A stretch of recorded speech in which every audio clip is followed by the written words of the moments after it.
ꯃꯌꯥꯝ ꯑꯩꯒꯤ ꯆꯦꯅꯦꯜꯗ ꯃꯌꯥꯝꯕꯨ ꯇꯔꯥꯝ ꯅꯣꯛꯆꯔꯤ ꯃꯌꯥꯝ ꯑꯩꯅ ꯉꯁꯤ ꯚꯤꯗꯤꯑꯣ ꯁꯦꯝꯖꯔꯒꯗꯕꯁꯤ ꯆꯅꯥ ꯊꯣꯡꯖꯔꯒꯦ ꯇꯧꯕꯅꯤ ꯃꯌꯥꯝ ꯆꯅꯥ ꯊꯣꯡꯕ ꯂꯣꯏꯅ ꯆꯥꯔꯝꯒꯅꯤ ꯑꯗꯣ ꯃꯤ ꯑꯃꯃꯝꯒꯤ ꯂꯣꯏꯅ ꯈꯨꯊꯣꯡꯗꯤ ꯃꯥꯟꯅꯗꯦꯗꯅꯀꯣ ꯃꯌꯥꯝ ꯑꯗꯨꯗꯨꯅ ꯑꯩꯅ ꯆꯅꯥꯁꯦ ꯍꯥꯟꯅ ꯀꯨꯀꯔꯗ ꯐꯨꯠꯇꯣꯛꯈ꯭ꯔꯦꯕ ꯑꯂꯨꯁꯤꯒ ꯑꯗꯣ ꯐꯨꯠꯇꯣꯛꯈ꯭ꯔꯦ ꯐꯨꯠꯄꯗꯒꯤ ꯚꯤꯗꯤꯑꯣꯗꯤ ꯍꯥꯞꯆꯔꯛꯇ꯭ꯔꯦ ꯇꯣꯃꯦꯇꯣ ꯑꯃ ꯍꯥꯞꯆꯒꯅꯤ ꯑꯗꯨꯒꯤ ꯇꯤꯜꯍꯧꯒ ꯑꯁꯤꯅ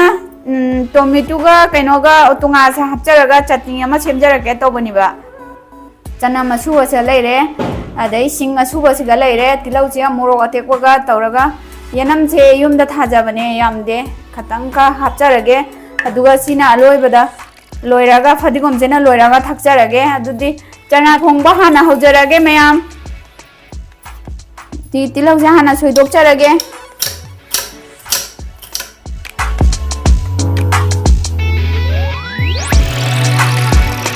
ꯁꯨꯃꯥꯏꯅ ꯁꯣꯏꯗꯣꯛꯆꯔꯦ ꯃꯌꯥꯝ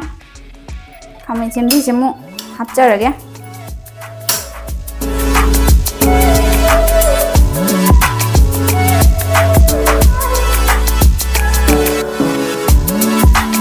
ꯃꯈꯥꯁꯦ ꯍꯥꯟꯅ ꯇꯩꯊꯣꯛꯆꯈ꯭ꯔꯦꯕ ꯑꯩꯁꯤꯒ ꯁꯨꯝ ꯁꯣꯏꯗꯖꯔꯦ ꯀꯩꯅꯣ ꯇꯧꯗꯦ ꯊꯥꯡꯁꯦ ꯅꯍꯥꯟ ꯀꯅꯥꯅꯣꯝꯅ ꯑꯩꯒꯤ ꯀꯣꯃꯦꯟꯗ ꯁꯤꯟꯗꯣꯛꯄꯤꯌꯨ ꯍꯥꯏꯕꯤꯕꯅꯦꯕ ꯊꯥꯡꯁꯦ ꯁꯤꯒ ꯑꯩꯈꯣꯏꯒꯤ ꯃꯅꯤꯄꯨꯔꯗ ꯑꯗꯨꯃꯥꯏꯅ ꯑꯩꯈꯣꯏ ꯃꯅꯤꯄꯨꯔ ꯍꯩꯖꯤꯔꯥꯡ ꯐꯪꯕꯗꯣ ꯑꯗꯨꯃꯥꯏꯅ ꯐꯪꯗꯦꯕ ꯁꯨꯃꯥꯏꯅ ꯊꯥꯡꯁꯦ ꯁꯤꯖꯤꯟꯅꯩꯌꯦꯕ ꯑꯗꯨꯗꯨꯅ ꯐꯪꯗꯕꯒꯤ ꯃꯔꯝꯅ ꯑꯩꯅ ꯁꯤ ꯊꯥꯡꯁꯦ ꯁꯤꯖꯤꯟꯅꯕꯅꯦ ꯁꯤ ꯌꯥꯝ ꯁꯤꯖꯤꯟꯅꯩ ꯑꯗꯨꯒ ꯁꯤꯃꯁꯨ ꯂꯩꯖꯦ ꯑꯗꯨꯒ ꯁꯤꯁꯦ ꯊꯧꯗ꯭ꯔꯦꯕ ꯑꯗꯨꯒꯤ ꯑꯩꯅ ꯁꯤꯖꯤꯟꯅꯗꯕꯅꯦꯕ ꯑꯗꯨ ꯋꯥꯔꯧꯕꯤꯅꯨ ꯃꯌꯥꯝ ꯌꯦꯅꯝꯁꯦ ꯁꯣꯛꯇ ꯈꯔ ꯍꯥꯞꯆꯔꯒꯦ ꯌꯦꯅꯝꯁꯦ ꯁꯦꯝꯗꯠꯆꯔꯦ ꯌꯦꯅꯝꯁꯦ ꯈꯇꯪ ꯊꯥꯖꯕ ꯐꯗꯤ ꯌꯥꯝ ꯐꯒꯠꯂꯦ ꯂꯩꯕꯥꯛꯁꯨ ꯐꯪꯗꯦꯕ ꯁꯦꯝꯗꯣꯛꯑ ꯊꯝꯖꯔꯦ ꯂꯩꯕꯥꯛ ꯋꯥꯏꯑꯦ ꯁꯦ ꯂꯩꯕꯥꯛꯀ ꯐꯪꯗꯦ ꯄꯣꯠꯇꯤ ꯌꯥꯝ ꯊꯥꯗꯤ ꯊꯥꯅꯤꯡꯉꯦ ꯑꯗꯨꯒ ꯂꯩꯕꯥꯛ ꯐꯪꯗꯕꯩ ꯃꯔꯝꯅ ꯊꯥꯕ ꯌꯥꯗꯦ ꯁꯤ ꯌꯨꯝꯗꯒꯤ ꯄꯨꯔꯛꯄꯅꯤ ꯍꯧꯖꯤꯛ ꯒꯦꯁ ꯆꯨꯈꯠꯆꯔꯒꯦ ꯏꯟꯖꯥꯡꯁꯦ ꯍꯥꯟꯅ ꯊꯣꯡꯗꯣꯛꯑꯒꯦ ꯃꯌꯥꯝ ꯈꯥꯡꯁꯦ ꯁꯥꯔꯕꯅꯤꯅ ꯊꯥꯎꯁꯦ ꯍꯥꯞꯆꯔꯒꯦ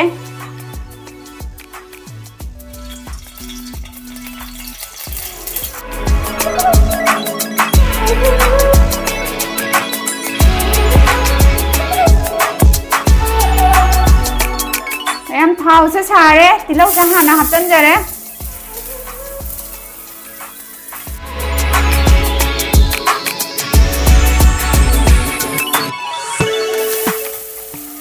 तिलौ से खतम मुल्ले जेनम जिमु हचले येनम से जामगदी हावनेबा तो येनम लेतबनिना उपाय लेते पासपोर्ट से खतंग थादजरे मोरो अतेको से हाचनजरे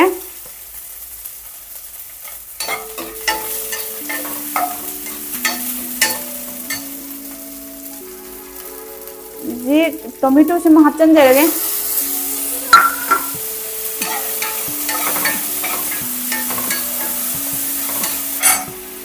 मयाम कनो चना थोंगोदबा हापगदबा मरोय मरांग सिगा लेरे से मोरोग असुबा तंग लेसरे मचू लेरे मरोय असुबा से लेरे थुम से लेरे ते लोय हाचनजरे सिंग खतंग हाचनजरे से हाना मुलहनगिगेबा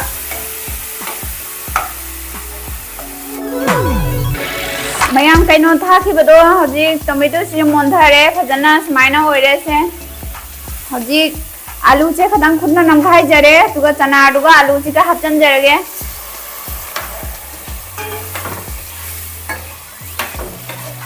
आलू से मतुम मतुम खितंग खितंग थमबा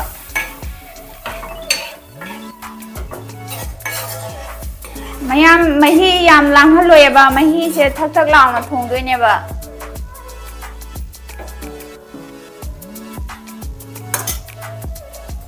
जी मही खतंग हापगा कनो तौरगे सौहल्लगे फजना यामनबुदी लांगहलोयबा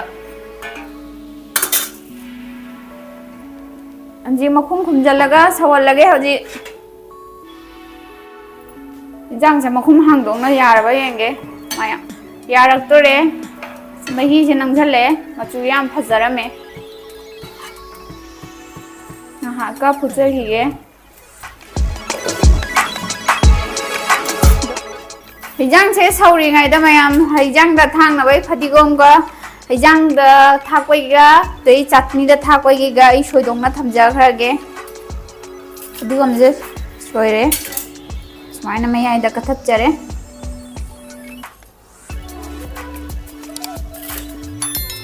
ꯐꯗꯤꯒꯣꯝꯁꯦ ꯌꯥꯝ ꯐꯖꯕꯩ ꯋꯥꯅꯤ ꯈꯨꯐꯖꯁꯤꯗꯤ ꯂꯣꯏꯔꯦ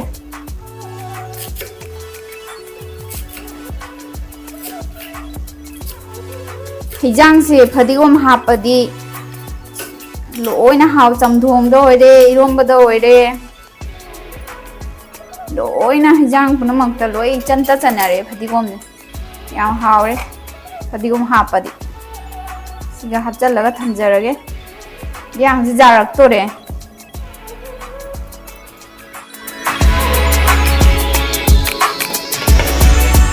ꯊꯥꯡꯗꯣꯛꯑꯦ ꯍꯩꯖꯥꯡꯁꯦ ꯌꯥꯝ ꯊꯛ ꯊꯛ ꯂꯥꯎꯔꯝꯃꯦ ꯁꯥꯏꯌꯦ ꯌꯥꯝꯅ ꯑꯁ ꯁꯦ ꯑꯂꯨꯁꯦ ꯈꯤꯇꯪ ꯃꯇꯨꯝ ꯃꯇꯨꯝ ꯆꯥꯅꯤꯡꯕꯒꯤ ꯑꯩꯅ ꯈꯔ ꯊꯨꯒꯥꯏꯔꯒ ꯃꯇꯨꯝ ꯃꯇꯨꯝ ꯑꯗꯨꯝ ꯊꯝꯃꯦ ꯃꯌꯥꯝ ꯍꯩꯖꯥꯡꯁꯦ ꯌꯥꯔꯦ ꯍꯩꯖꯥꯡꯁꯦ ꯃꯌꯥꯝ ꯀꯃꯦꯟꯗ ꯍꯩꯖꯥꯡꯁꯦ ꯌꯥꯝ ꯂꯤꯛꯅ ꯊꯣꯡꯉꯦ ꯍꯥꯏꯔꯛꯄ ꯌꯥꯎꯋꯦꯕꯀꯣ ꯁꯥꯎꯕꯤꯅꯨ ꯑꯩꯈꯣꯏꯗꯤ ꯃꯤꯗꯣ ꯌꯥꯝꯖꯗꯕꯅꯤꯅ ꯃꯤꯁꯦ ꯑꯅꯤꯈꯛꯇꯪꯇꯅꯦꯕ ꯑꯗꯨꯗꯨꯅ ꯃꯤꯗꯣ ꯌꯥꯝꯗꯕꯅꯤꯅ ꯌꯥꯝꯅ ꯊꯣꯡꯖꯜꯂꯒꯗꯤ ꯆꯥꯕ ꯉꯝꯗꯕꯅꯤ나 ꯃꯥꯡꯉꯤꯗꯅ ꯑꯗꯨꯒꯤ ꯄꯥꯝꯃꯨꯕꯒꯤ ꯑꯩꯅ ꯌꯥꯝ ꯊꯣꯡꯖꯗꯕꯅꯦ ꯁꯤ ꯐꯗꯤꯒꯣꯝꯁꯦ ꯆꯥꯏꯁꯟꯖꯔꯦ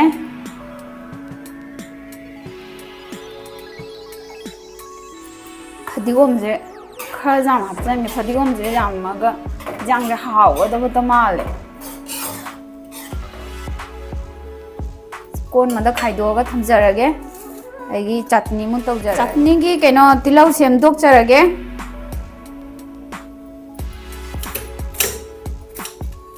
तिलौ से खर कुपना सेमदि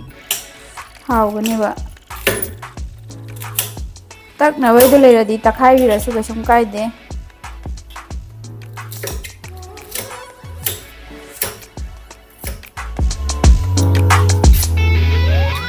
टमेटो से मैं सोइदोकजरे टमेटो से खितंग कुपना सोइजरे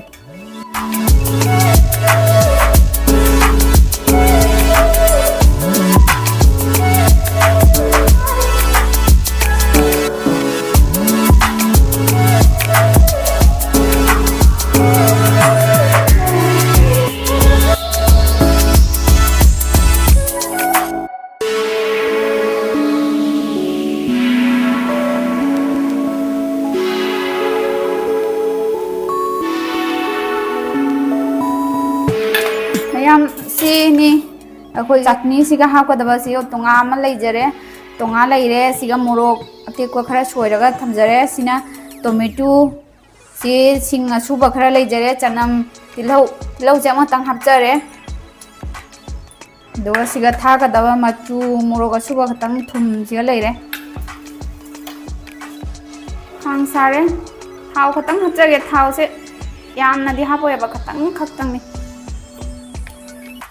तिलौ जाहना फादजरे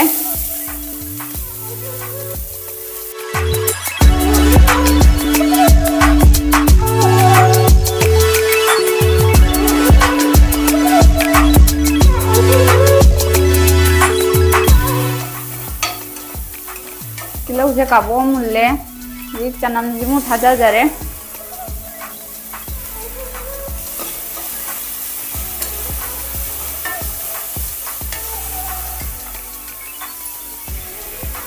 सिंग हापचनजरगे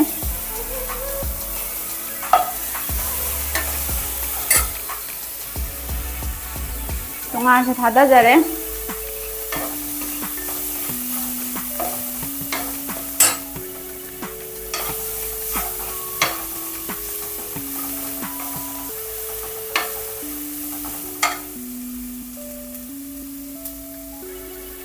टोमेटो हापचनजरे मोरोक अतेको सिमु अमु हापचनजरे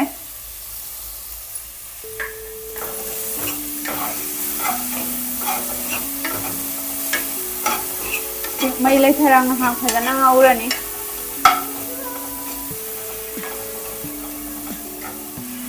ꯊꯥꯒꯗꯕ ꯃꯔꯣꯏ ꯃꯔꯥꯡꯁꯤꯁꯨ ꯂꯣꯏꯅ ꯍꯥꯞꯆꯍꯧꯔꯒꯦ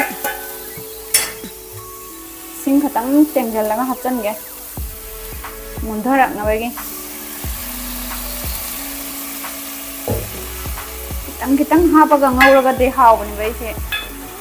jairaga ising je khitang khitang hapaga mon mon launa ngaudoine ba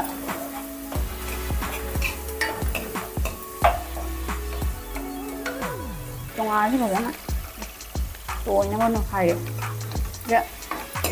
ngari thia ki ngari ga hapadi haure de mi hapudi hapna de mi de do ai gi di hapi ba haure thia ki ngari do leite thia ki ngari ga ai na mu cha ke ke hapchulga sao je yang hau je na ngauraga mayam samai oire se leitha mai leitharaga puina jairaga ngaubiyo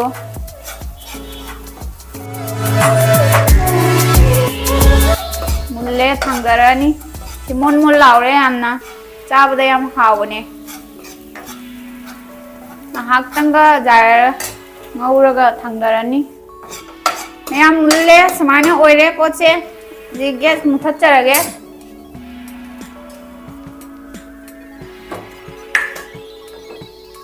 ngasai jamado chutney ni na kaina tawraga ngauraga heta lisalliaba tang tang chaga da bu ina si jamna adigom je loi hapchan jare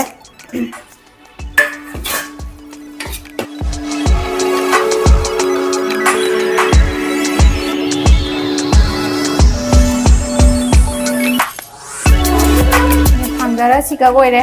manam khunu si di loire tunga singa ngor sok tawraga manam je khang sini smai hoire mayam mayam ai gi thongbagi chana thongbagi si video se loijare chutney su tawai video se loijare ai chak siga leire chak chabai video di cha mubang ni na tabina ai chabai video se hapchara roige ngasi di adu ai video se siga loishanjarage fajaradi like share comment tawbiramu subscribe tawbiramu nauna jengba kangkhuna su ajum yengbiraga subscribe tawbiramu loishanjage video se